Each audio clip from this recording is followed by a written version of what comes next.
Hi everyone, welcome back to another video of mine. This is going to be an interesting one today. For those of you who are new to my channel, my name is Nandy and I'm so happy to have you here.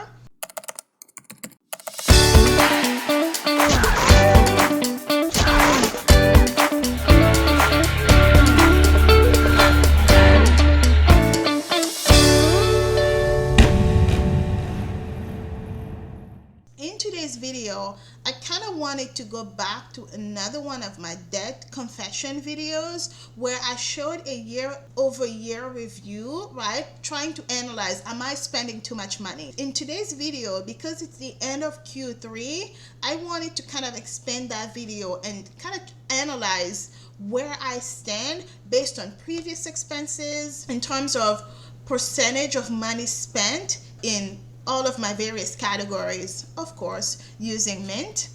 And if you're new to my channel, I love Mint. I have a whole course for you on how, that's a detailed course on how you can use Mint. Take a look at the link below for that course so that you can learn how I use Mint to manage my money and stay on track and get a report very similar to one that I am using today. Without further ado, I am going to shrink myself. I'm going to give you guys kind of a quick recap of this spreadsheet. If you watch my previous video, you know exactly what this spreadsheet is. If not, we are going to link it down below or somewhere up here for you to, we're gonna unhide. What I did at the beginning of the year is that I went all the way back to 2015 when I started using Mint regularly. And I started analyzing the expenses. This is where I started. At first with Mint, I only had certain accounts, right? I was only looking at some aspect of my finances. It wasn't until around 2018 that I became very diligent at tracking all of my expenses on Mint. I connected all of my spending accounts and started tracking all of my expenses. As late as 2021, I went from only tracking my expenses to having an overall view of my full net worth. So now my investments, my savings, all of my credit cards, my cars, my property values are all connected there. For today's video, I am going to hide all of these again. And we are only going to focus on my Q1, Q2, Q3, and total for 2023 so far.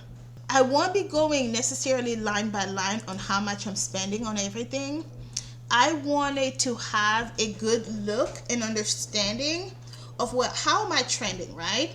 Because sometimes when you're just sitting at home looking at your finances and you don't have everything on paper, it becomes really easy to think that you're either overspending or underspending.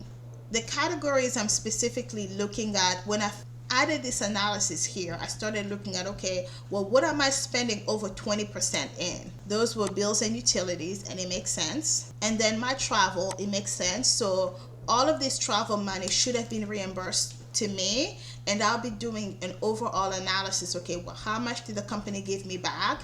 Does it align with this $41,000? I then started looking at the next top categories in that area, the next top categories in terms of percentage spent, right? And I think this is really important. Less focused on the number I'm spending, I'm focused on whether or not the percentage tracked with previous history. I started looking at shopping. I was like, okay, $9,000 for shopping is a lot. It's around 7.93%, which is higher, except for a few years where I had to do a lot of shopping to furnish a property. I moved into a new apartment, so I incurred quite a lot of extraneous cost. So this to me was a bit of a red flag that I'm reaching almost 8% on shopping. Given everything that I want to accomplish, this is probably not the best way to spend my money, but I'm still happy that it's under like that 10% mark, right? If it was above 10%, to me it would be kind of, ooh, pants on fire. Food and dining, I am at 11.71%.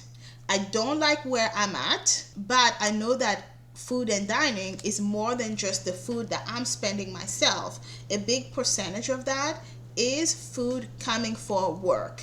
So I will be digging deeper towards the end of the year, and in my next Q3 breakdown video, I will kind of be trying to analyze, okay, how much of my spending was actually me dining out and how much of it was the companies. And also, this should be food and dining and home supplies, because my Walmart expenses are under my food and dining, because I do a lot of my groceries through Walmart, but also I do a lot of almost all of my home supply spending through Walmart as well. And then the next big category on here was business services. I am at around 4.92%. That is trending a little bit higher. But in 2021, when I had a freelancer working with me on a regular basis, I was at almost 12%. I am a big believer in nurturing the right side projects that could lead to true long-term financial benefits. So just starting about a month ago, I invested in an assistant and an editor to help me with a couple of projects. So this number here will be going up, but I'm considering it an investment. I'm even trying to determine whether or not I want to make that a completely separate expense or account in and of itself and not really include it as part of my personal expense. But I usually like to wait until that expense starts making me money to isolate it as not a hobby. So I'll think about it in the next few weeks or months. But right now, my business services is going to be closer to this 2021-2022 range. I think 5% here was a little bit on the low side. 10%, I'm okay being at 10% here. Now we have to figure out where we're going to cut back. Or can we build extra income from it, right? So that business will pay for itself. But I've been doing this long enough to know that it takes a good 2 to 3 years of consistently putting into it before it starts paying you back. So I don't know. And then financial. So financial, this is an interesting one. This is the account that tracked all of my debt snowball payments. Some of them were counted as financial, some were not, but you know what? It's okay. This is at 5%, but it's all for a good cause here. We're paying down debt. So those were the biggest categories that I really wanted to watch out for.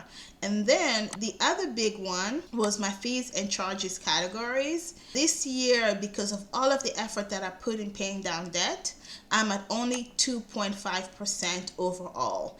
And if you look here at how I am trending, this is so exciting. In 2023, I started off at around 3.96% or $1,649 per quarter. Now I'm at $269.47 or 0.16%. That's so awesome. And that's exactly what you want to see. And I'm elated. I couldn't be happier, and I'm hoping that streak continues. So hopefully some of the money from paying down debt and fees and charges I can actually put towards investing in myself with the editor. So yeah, I'm looking forward to that. That's pretty exciting. So other than that, everything else is pretty low and surprisingly comparable. So auto and transport, I love the consistency. 2021, I was at 3%. 2022, I was at 3%. Remember, 2022, I barely drove anywhere because I got into an accident in 2021. But I did spend an ungodly amount of money on Ubering and renting cars. What was for me an ungodly amount of money, right? I should have put that towards making a car payment, but everything happens for a reason. We take a step back, it's going to be good. And the only reason why in 2023 I'm only at 2.84% despite having a car payment is that I did something this year that I'm not sure if it's the right decision. But because I started with that in mind, I'm going to continue it until the end of the year, right? Because it would really mess up what my numbers look like. I took everything that was considered a bill, like a recurring payment, and I put it all onto bills and utilities. That was my auto, my home, all of that. So it looks here as if all of these other categories, the spending is really low. Like, so for example, in home, even though a large percent of this 33,000 is technically my rent. My home expenses here look low just because of how I structured it in 2023. So if we wanted to compare bills and utilities to 2021 and 2022, we have to account for home as well. Yes, so other than that, everything else I'm tracking. Well, health and fitness, this is a number that's going to go significantly higher for me. I did hire a personal trainer. I'm working with a personal trainer, and so far it's been great. This is something else that I'm going to commit to. So health and fitness, really important. Home, personal care, where do I stand? So personal care, I used to be at 0.2%, and personal care has also gone up. So you're seeing health and fitness, personal care, these are things that are going up because I am making a choice to get my nails done, even though I'm overdue because I broke my nail. So I'm overdue for another nail care appointment. I'm trying to do some things at home, but let's be honest, it just gets harder. It just gets harder the busier your schedule is. Taxes, that's a liability, no choice, has to happen. So yes, so that is an overview of my expenses. These are the things that I do anyways to check where I'm at currently, and it helps me stay in check, right? Am I completely out of control or not? And when I'm looking at this, I can see where, food and dining could be problematic, but this is also work related. Shopping is definitely problematic, and I'm seriously considering getting rid of my Amazon. Not getting rid of Amazon Prime, but just getting rid of it on my phone so I don't have to do all of the extra spending. But I am not sure what I'm going to do just yet. But I'm only at 9,000, while last year I was at almost 17,000. We'll see. Now, before we do that, let's take a look at total expense. I'm at $125,134. Total income coming in with $172,586. That's a difference of about $47,452. And this tracks because if you look at how much I've paid down, I've almost paid down $58,000 in credit card debt. So all of this extra money that I've been getting has just been going into paying off that debt.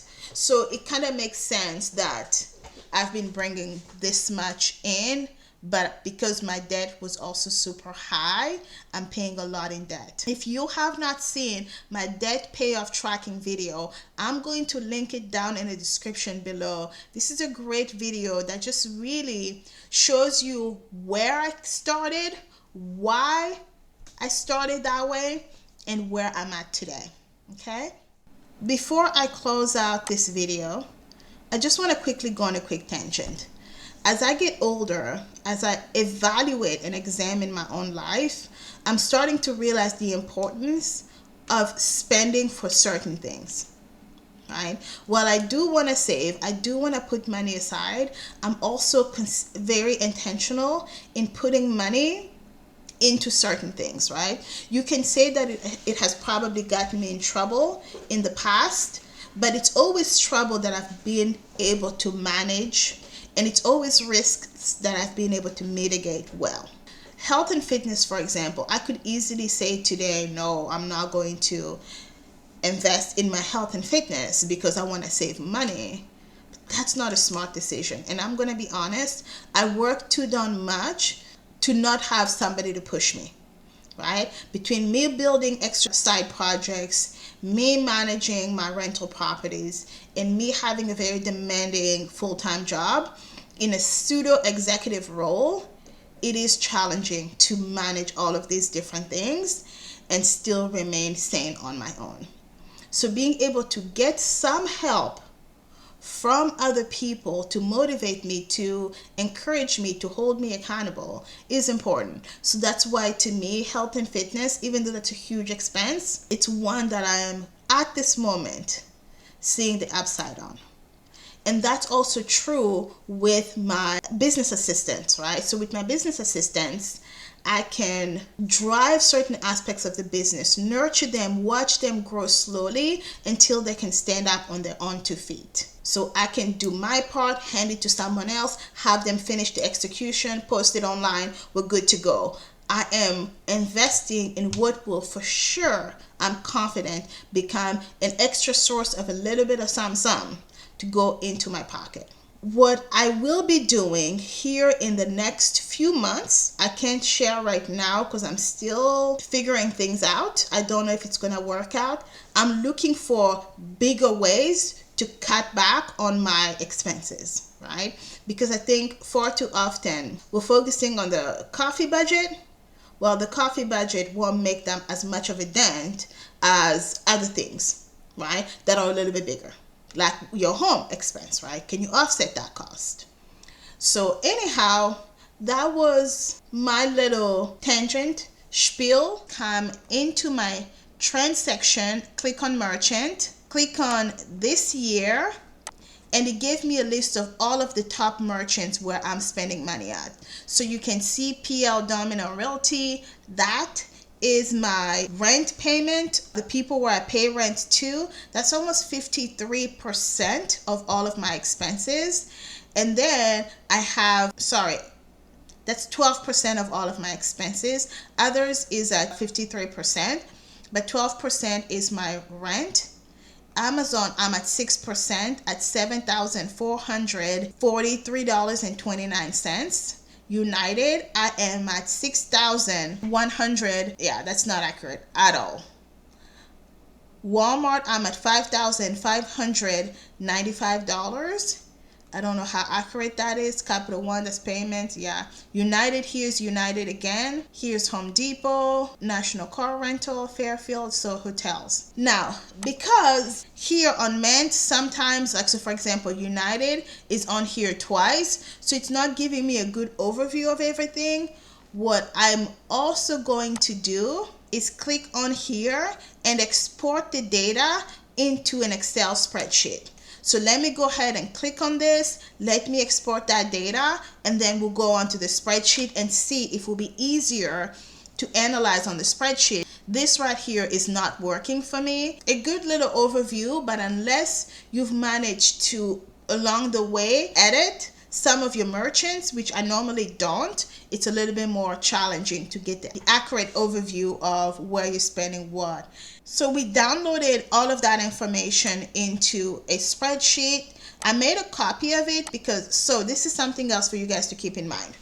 It's always important for you to make a copy so that your original file stays neat and that's not the one that you're playing around with. I sorted my information here from A to Z, but I am not going to be focusing on every little expense, honestly.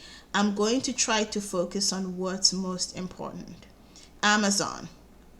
So I'm going to delete this. The purpose for this is that I'm looking for specific places where I'm spending a lot of money.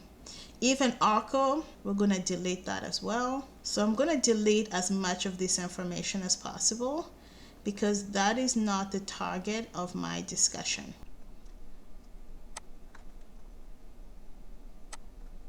You know what? We're going to do it differently. I'm going to focus on Amazon. And I'm going to focus on Walmart because I really want to see how much am I spending between Amazon and Walmart, because I feel like those are my two Achilles heel. Where is it? It doesn't show it.